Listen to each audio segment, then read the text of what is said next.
So you're traversing the lands of Skyrim, seeking out your next haul of treasure, your next haul of gems and gold, and you come across a place that isn't on your map. Not officially anyway. It doesn't have a marker at all. These locations are known as unmarked locations or secret locations, places you have to be a little bit more inquisitive to find, because if you aren't inquisitive, well, you won't find them, will you? 90% of the time when exploring Skyrim, you probably won't encounter anything special in between locations you've explored, but for the times you do, it's always a fantastic feeling. Great crack, guys. So how about we get into this? It's always nice thinking I can teach you guys new stuff. Wouldn't it be amazing if I, the YouTuber you were watching, actually showed you something you didn't know on an 8-year-old game? Is such magic possible in this strange world? Who knows? But let's get into 5 of these secret locations you can find in the Elder Scrolls V Skyrim and see if any of you so-called great adventurers know any of the ones I'm about to list to you. Let's begin.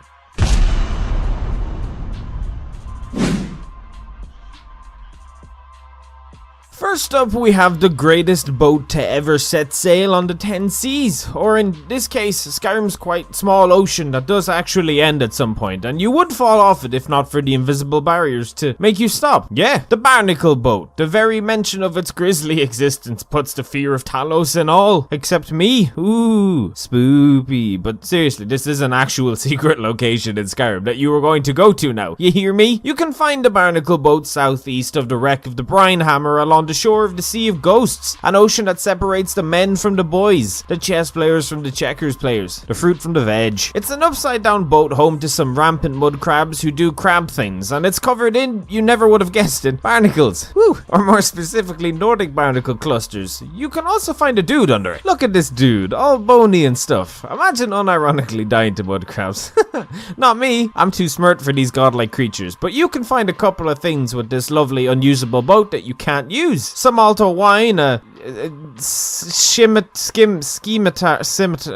sword, the curved one, some mud crab chitin, after you kill the mud crabs of course, the daughter of the Nibbin skill book, some clothing, and a knapsack containing random items that you may or may not deem worth it depending on you. It's a boat that's upside down. I couldn't make this location cool if I stuck it near ice. Oh, wait. Ah, yes. Are you a hoarder, friend? Do you enjoy collecting inquisitive things from across the galaxy? Do you like nice food that keeps you full and energetic all throughout your journeys? Well, don't just slam it, clam it, as they say. Just head west from Northwatch Keep to an abandoned camp full of fresh, tasty, juicy, somewhat aged and non-edible clams. Yes, that's right, I did say clams, and there are more than 30 to collect from here. Jesus Christ.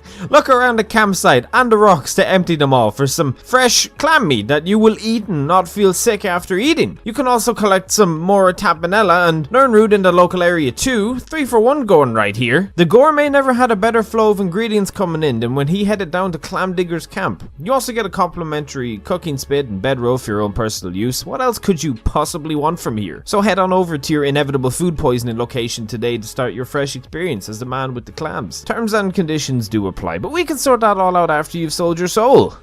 Now, after today's video, you may say to yourself, is James the secret sailor the legends speak about? And to that I say, don't call me James. My fantasy tag is the great and wise Irish. Please refer to me only by my god name, peasants, please. However, I may or may not have another ship to show you that you can head on over to and pillage and not tell anyone and probably commit some crimes, but that's all besides the point. The point is you are maybe going to go there. And if you were to maybe go there, you would maybe head to the harbour in Solitude outside the East Empire Company warehouse and head on into that ship to see what is inside for your not grubby little hands, you non-thief you. You will get sent here to do a contract for Nazir, and Delvin will send you here to sort someone out, but you don't care for the people who will end up dead that you aren't going to kill, you good Samaritan who didn't hear this from me. You can find a large stash of iron and steel ingots for your non-using blacksmith purposes, and a sneak skill book called The Legend of Crately House that you aren't going to read because you would never trespass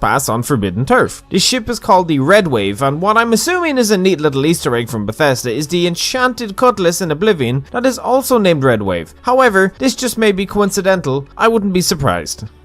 If you are a member of the Thalmor, then I advise getting the heck out of here. You aren't wanted here, fiend who was not my friend. This is for Stormcloak and Imperial peeps who are actually cool and believe in the one true god Telos. Yes, that's right, the Shrine of Telos and the Sea of Ghosts. Can off me if I don't even say his name properly, Thalmor scum. There are a lot of these random shrines hidden throughout Skyrim, and that's a good thing. We mustn't forget. This one, specifically, is north from the Trias Camp and northeast from Pilgrim's Trench, near the ocean. It's actually quite hidden. Whoever built this was a genius, and I commend their fearless actions for the foreseeable future of impending doom. At this shrine, you can find a leveled weapon, an apothecary satchel full of useful to useless ingredients, if any at all, and another skill book called The Importance of Wear.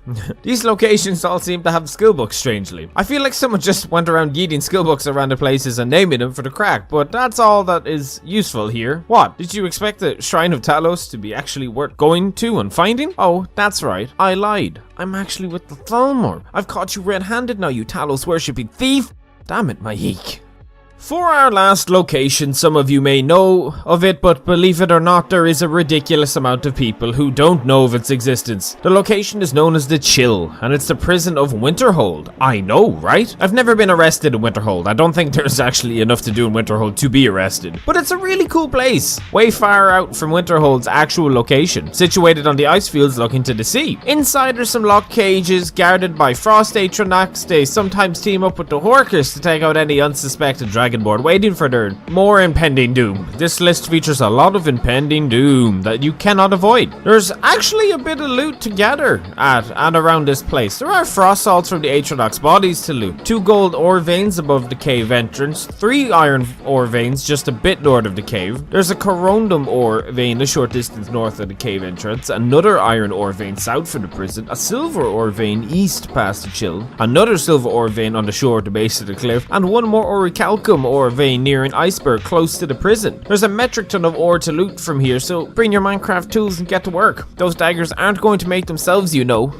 There you have it. 5 secret locations for you to go out and explore and learn from in the lands of the Elder Scrolls 7 High Rock. A land filled with fire-breathing cats and giant mammoth herding Sasquatches. Great place, real great. If I taught you something new, I would love for you to let me know below through the power of YouTube likes. And if I didn't teach you something new, the power of the YouTube dislikes can help you out there in your epic conquest. Either way, ratings help out my channel, and I appreciate anyone who decides to spend the time to give me a lick of airtime. Criticism is always welcome in the comments, and so are suggestions on what else we could do maybe next. I don't know. Skyrim might get crapped on for being the buggy, unfinished, overhyped, overpriced, broken, messy, dull, boring, lack of anything sufficient game it is, but realistically there's always something else to do, and we love it really. Skyrim has some big Creation Club content coming up, so I might actually have a look into it to deem whether it's worth it or not. It's been like 3 years, and sure, I know a bunch of you do play with Creation Club content, so no harm, I guess. Fallout 4 is also getting some new Creation Club content in the aspect of some Fallout 3 stuff. I don't really know. I'm gonna look into it, but anyway, that's for the future. And another video down. Again, thank you for watching, my peeps, and I hope to see you in the next one we make. I hope you have a wonderful day or night, wherever you are in the world, and I will see you feckers in the next one. Peace, friends.